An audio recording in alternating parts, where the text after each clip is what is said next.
నమస్తే. Spiritual, motivation, educational వీటికి సంబంధించి ఇంటర్వ్యూస్ ఇవ్వదలుచుకున్న వాళ్ళు కింద నంబర్ కి కాంటాక్ట్ చేయండి. నమస్తే, వెల్కమ్ టు అవర్ ఛానల్. నేను పద్మిని. ప్రస్తుతం పాటు ప్రముఖ ఆధ్యాత్మికవేత్త, ఆస్ట్రాలజర్ అండ్ న్యూమరాలజిస్ట్ తనిష్క గారు మనతో పాటు ఉన్నారు. మాట్లాడదాం. తనిష్క గారు నమస్తే అండి. నమస్తే అమ్మా. తనిష్క గారు, ఈ 11వ తారీఖు అమావాస్య వస్తోంది. మార్గశీర్ష మాస అమావాస్య. ఈ అమావాస్య కూడా ప్రతి అమావాస్య పవర్ఫులే, ఈ అమావాస్య కూడా డెఫినెట్ గా పవర్ఫులే. చాలా మీ తమిళులు అయితే చాలా పుణ్యప్రదమైనటువంటి రోజుగా పరిగణిస్తారు కదా.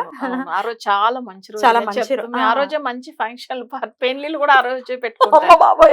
అసలు అమావాస్య అంటేనే ఎక్కువ ఇష్టమైన, ఎందుకంటే సూర్యుడు చంద్రుడు కలిసిన రోజు అని. తల్లిదండ్రులు కదా వాళ్ళు, సో లోకానికే తల్లిదండ్రులు వాళ్ళు. ఎంత ముద్దుగా చెప్పారు. నిజం కూడా అది. అయితే కొన్ని ప్రాంతాల్లో, ఇప్పుడు తెలుగు ప్రాంతాల్లో అమావాస్య అంటే భయపడేటటువంటి పరిస్థితి ఉంటుంది. చీకటి ఉంటుంది. చీకటి ఉన్నప్పుడు భగవంతుని ఆశ్రయించాలి అంతే కదా. చీకటి ఉంది, మనం భయపడుతూ కూర్చుంటే ఎలా? మనకి భగవంతుడు ఉన్నాడు అన్న నమ్మకం ఉంటే భయం అవసరం లేదు. అయితే ఈ అమావాస్యకి రకరకాల రెమెడీస్ ని ఫాలో చేయటం కానీ, లేకపోతే విశేషంగా లలితమ్మని పూజించటం కానీ, ఇవన్నీ కూడా చాలా విశేషంగా చేసుకుంటారు. మీరైతే అసలు ఈ అమావాస్యకి ఎలా వినియోగించుకుంటారు? మేము మా ఇళ్లలో ఈ అమావాస్యని ఎలా చేసుకోవాలి? ఇవన్నీ ఒక్కసారి మీ ద్వారా తెలుసుకోవాలి. ఓకేమ్మా. ఫస్ట్ మనం అమావాస్య అంటేనే ఎక్కువ క్లయింట్స్ మన దగ్గర చాలా వరకు అప్రోచ్ అయిన వాళ్ళు ఎలాంటి వాళ్ళని చెప్తాను. ఫస్ట్ వాళ్ళకి ఏంటంటే ఎక్కువ నెగిటివ్ ఎఫెక్ట్, అంటే వాళ్ళకి ఎవరికైనా చేతబడి చేసిన ఎఫెక్ట్ ఉంది అని చెప్పేవాళ్ళు. నెక్స్ట్ వాళ్ళ ఇంట్లో ఎప్పుడూ ఆరోగ్యం బాగలేదు, అసలు చాలా మానసిక బాధల్లో ఉన్నాము, బట్ ఎవరు ఏం చేస్తారో తెలియదు, కానీ మేము ఎందుకు ఇంత బాధలో ఉన్నామని ఆరోగ్య సమస్యలో ఉన్న వాళ్ళు. అవి కాకుండా ఎక్కువ చూస్తే ఆరోగ్య సమస్యలు కూడా అమావాస్య టైమింగ్ లోనే ఎక్కువ కనిపిస్తూ ఉంటాయి కొన్ని ఇళ్లలో. చూసి కొంతమంది చాలా ప్రశాంతంగా ఉంటారు, కొంతమందికి అస్సలు సెట్ అవ్వదు. యాక్చువల్ గా మేము చేయించే పూజలు అమావాస్యలో ఇక్కడ అంటే మన నార్మల్ గా ఏం చేస్తామంటే ఇక్కడ వశీకరణ పూజలు చేపిస్తాం మేము చేసేది. వశీకరణం అంటే అన్ని దేవతలు ఉంటారు, దానికి కొన్ని పవర్ఫుల్ దేవతలు ఉంటారు. ఇప్పుడు మేము చేయించేది కర్ణ వారాగి, స్వప్న వారాగి. సో ఇలాంటి వారాగి పూజలు ఇంకా పవర్ఫుల్ గా ఉంటుంది. అది కాకుండా వీళ్ళకి ఆ నెగిటివ్ ఎఫెక్ట్ ఉండే టైమింగ్ లో కరెక్ట్ గా అమావాస్య టైమింగ్ లో చేయించే పవర్ ఇంకా, అంటే ఆ పూజలకు ఉన్న పవర్ ఎక్కువ ఉంటుంది. సో ఇప్పుడు వాళ్ళు ఎక్కువ సమస్యలు ఉన్న వాళ్ళకి ఆ టైమింగ్ లో చేయడం చాలా మంచిది. ఇప్పుడు కొంతమంది స్తంభనం చేసి పెట్టుంటారు. స్తంభనం అంటే వాళ్ళ బిజినెస్ లో డెవలప్ లేకుండా స్తంభించేది, దాని స్తంభనం అంటారు. సో అది కాకుండా ఏంటంటే వశీకరణం చేస్తారు. అంటే వీళ్ళు ఏంటంటే ఎప్పుడు వాళ్ళకి సపోర్టివ్గా ఉండాలి, వాళ్ళకి ఎప్పుడు హెల్ప్ చేస్తూ ఉండాలని వశీకరణం చేసి పెట్టి ఉంటారు. అప్పుడు వీళ్ళ భర్త వీళ్ళ మాట వినకుండా వేరే వాళ్ళ మాట విని వాళ్ళకి సపోర్ట్ చేస్తారు, వాళ్ళకే డబ్బులు ఇస్తూ ఉంటారని చెప్తూ ఉంటారు. చూడండి, చాలా మంది మా బాబు మా మాట వినట్లేదు, వాళ్ళని వశీకరణం చేసేసారండి, అందుకే మా బాబు అసలు నాకు అసలు నాతో మాట్లాడేది లేదు, నాకు ఎలాంటి హెల్ప్ లేదని కూడా చెప్పేవాళ్ళు ఉంటారు. సో నెక్స్ట్ ఈ వశీకరణంది ఒక టైప్ ఉంటుంది. అవి కాకుండా మారణం అంటారు. మారణం అంటే చాలా వరకు వాళ్ళు ప్రాణంతోనే ఉండకూడదు, ఏదో చేయాలి, బట్ అట్లాంటి చేసే వాళ్ళు కూడా ఉంటారు. ఇవన్నీ మనం దీన్ని ఫస్ట్ ముందుగానే తెలుసుకోవాలి, మనకేం సమస్య జరుగుతుంది, అసలు ఏ టైమింగ్లో ఎక్కువ బాధపడుతున్నాం. అంటే చాలా వరకు అమావాస్య టైమింగ్లో బాధపడే వాళ్ళు చూసి ఉండొచ్చు ఈ నెగిటివ్ ఎఫెక్ట్ ఉన్న వాళ్ళని. సో అప్పుడు మనం ఏంటంటే చిన్న చిన్న రెమెడీ వల్ల సరి అవ్వదు.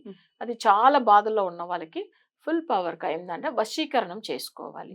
వశీకరణంలోనే నేను చెప్పినట్టుగా చాలా టైప్ ఉంది. అది మన ఏ టైప్ వాళ్ళకి ఏం సమస్య ఉందో దాన్ని పెట్టి రెమెడీ ఇస్తాం. సరే, కామన్గా అందరూ ఇంట్లో ఎలా చేసుకోవాలి? ఇప్పుడు దీనికి సంబంధించిన టైమింగ్ వచ్చి మ్యాక్సిమం కొంతమంది నైట్లో కూడా పూజ చేసుకోవచ్చు, మిడ్ నైట్లో కూడా చేయవచ్చు. ఇప్పుడు ఎక్కువ ప్రాబ్లం ఉంది అనేటప్పుడు అప్పుడు ఏంటంటే అఖండ దీపం వెలిగించేసి ఫుల్, ఎందుకంటే వెలుగుతూ ఉండాలి, రాత్రి అంతా వెలుగుతూ ఉండాలి. ఆ దీపం వెలిగించేసి వాళ్ళు ఏంటంటే నైట్ 12 తర్వాత కూడా పూజ పెట్టుకోవచ్చు. అంటే అంతసేపు ఆ టైంలో మేము మేల్కుంటామా లేదా, కొంతమందికి అది ఒక ఇది ఉంటుంది. లేదు ఈవినింగ్ 6 లోంచి కూడా పెట్టేసుకోవచ్చు. చీకటి అయిన తర్వాత పెట్టడం ఈ పూజకు ఇంకా మంచి విశేషం. ఎందుకంటే చీకటి వచ్చినప్పుడు ఇప్పుడు మన అమావాస్యకి చాలా పవర్ ఎక్కువ ఉంటుంది, ఆ బలం ఎక్కువ ఉంటుంది. ఆ టైమింగ్ లో పెట్టడం మంచిది. దీపం వెలిగించేసి ఫస్ట్ వినాయకుడి పూజ చేసుకోవాలి.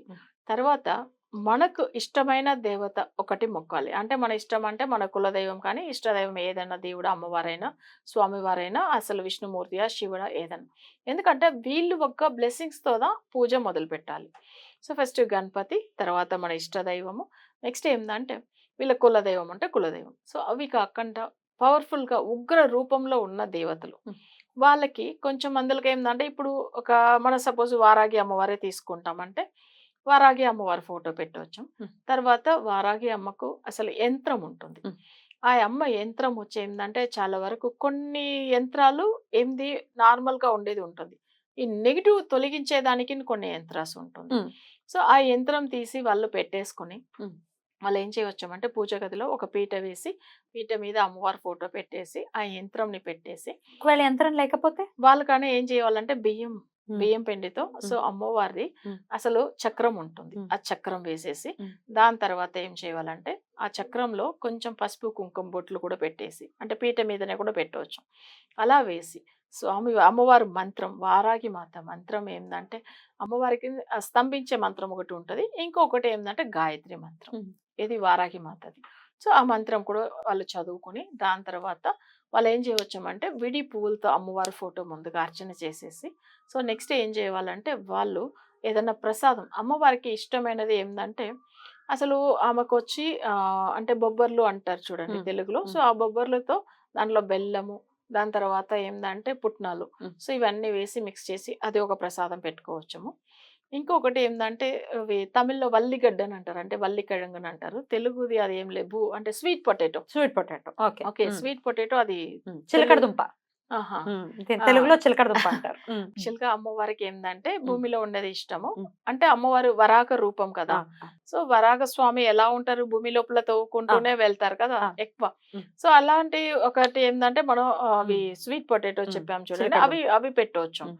తర్వాత ఇవి పెట్టి ఆమెకు ప్రసాదం పెట్టి ఆర్తిచ్చి ఆ రోజంతా ఏంటంటే మంచిగా ఒక 1 అవర్ మంత్రం అయిన తర్వాత ఈ ప్రసాదం పెట్టి ఆర్తిచ్చేసి మంచిగా ప్రశాంతంగా పడుకుని నిద్రపోతే అమ్మవారు తప్పకుండా కలలో వచ్చి కొంతమందికి మాట్లాడతారు. వాళ్ళకి ఏం సమస్య ఉంది అని ఆమె చెప్తుంది. కొన్ని మందికి ఏమైతుందంటే సమస్యల నుంచి బయటపడేదానికి మార్గం చూపిస్తుంది. అలా కూడా ఇంట్లో ఉన్న వాళ్ళు పూజలు చేసుకోవచ్చు. రైట్ అండి. అయితే యంత్రం ఇవన్నీ తెలియదు, మంత్రం చదవటం కూడా తెలియదు అనుకునే వాళ్ళ పరిస్థితి ఏంటి? అప్పుడు ఏందంటే ఎక్కువ సమస్యలో ఉన్నవాళ్ళు ఇప్పుడు చాలా అస్సలు మేము ఎన్నో పూజలు చేసేసామండి. అసలు ఈ అమ్మవారి పూజ చేసిన వాళ్ళు కూడా నా దగ్గర మళ్ళీ మాట్లాడి అపాయింట్మెంట్ తీసుకుంటారు. ఎందుకంటే ఆ అమ్మవారి దారి చూపిస్తుంది. సో ఇప్పుడు ఒక పూజ చేస్తున్నామంటే మేము ఎన్నో సంవత్సరాలుగా చేస్తున్నామండి ఫలితమే లేదని అంటారు. మీరు అలా అనుకోవద్దు. మీరు ఏ గుడికి వెళ్ళినా తప్పకుండా మీకు ఏదో ఒక దారి చూపిస్తాడు దేవుడు. సో ఇక్కడికి వెళ్ళమని పంపించింది ఆ అమ్మవారిని అనుకోండి, మీరు ఎందుకు ఇలా అనుకుంటారని చెప్తూ ఉంటాను నేను. అంటే అప్పుడు అలాంటినప్పుడు మనం ఏం చేయాలంటే వాళ్ళు మన దగ్గర చేపించుకునే పూజలు చాలా పవర్ఫుల్ గా ఉంటుంది కాబట్టి మనకు తొందరగా పరిహారం అనేది అందుతుంది. 100% గ్యారంటీ ఇస్తాను. ఇప్పుడు ప్రతి ఒక్కరికి నేను ఏం చేస్తానంటే నేను మాట్లాడింది కూడా మీరు రికార్డ్ చేసుకోండి. సో ఎందుకంటే నేను ఇప్పుడు మాక్సిమం మొబైల్ అపాయింట్మెంట్ ఇస్తున్నాను. డైరెక్ట్ అపాయింట్మెంట్ అంటే అంత ముందుకు ఇచ్చేది. కానీ ఇప్పుడు ఎక్కువ క్లయింట్స్ తో మనం మాట్లాడాలి, టైం మనం సేవ్ చేయాలంటే ఏం చేస్తాము, మొబైల్ అపాయింట్మెంటే బెస్ట్. మనం ఇప్పుడు ఎవరికైనా కానీ ఫోన్ లో అందరికి అసలు మొబైల్ అసలు ఇంట్లో వాళ్ళ ప్రతి ఒక్కరి దగ్గర చేతిలో ఉంటుంది. వాళ్ళంతలో వాళ్ళ పర్సనల్ గా వాళ్ళ రూమ్ లోంచి మాట్లాడుకోవచ్చు. సో ఇప్పుడు వాళ్ళు ఏంటంటే అక్కడ నుంచి మనతో మాట్లాడుతున్నప్పుడు మాక్సిమం చూడండి నా దగ్గర మాట్లాడే క్లయింట్ వాళ్ళు ఫోన్ స్పీకర్ లో పెట్టేసుకుని వాళ్ళ ఫ్యామిలీ అందరూ వింటారు నేను చెప్పింది కరెక్టా కాదా. ప్లస్ వాళ్ళకి ఒక్కరు మంచిగా చెప్తున్నా అర్థమైపోతుంది, మళ్ళీ ఇంప్రెస్ అయ్యి అందరికి తీసుకుంటారు. నేను ఒక్క విషయం చెప్తాను అప్పుడు వెంటనే మళ్ళీ పే చేస్తాను మేడం ఇంకొకరికి కూడా చూస్తారా, అలా కాదు. ఫస్ట్ మీకు ఎవరికి ప్రాబ్లం ఉంది సో దానికి ఫస్ట్ సొల్యూషన్ వెతకండి. జాతకం చెప్పడం వరకమే కాదు ఇక్కడ సొల్యూషన్ అది కావాలి. అసలు మీరు ఎవరైనా ఒక్కరిది అసలు మరీ బాగలేదు అనే వాళ్ళది చూపించుకోండి, మరి సమస్యలు ఎక్కువ ఉన్న వాళ్ళు చూపించుకోవాలి.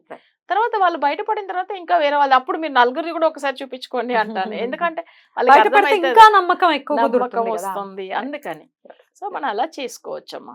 ఈ అమావాస్య ఖచ్చితంగా వారాహి దేవిని విశేషంగా అర్చించుకోమని చెప్తున్నారు. Right, thank you so much అండి. నమస్తే. నమస్తే.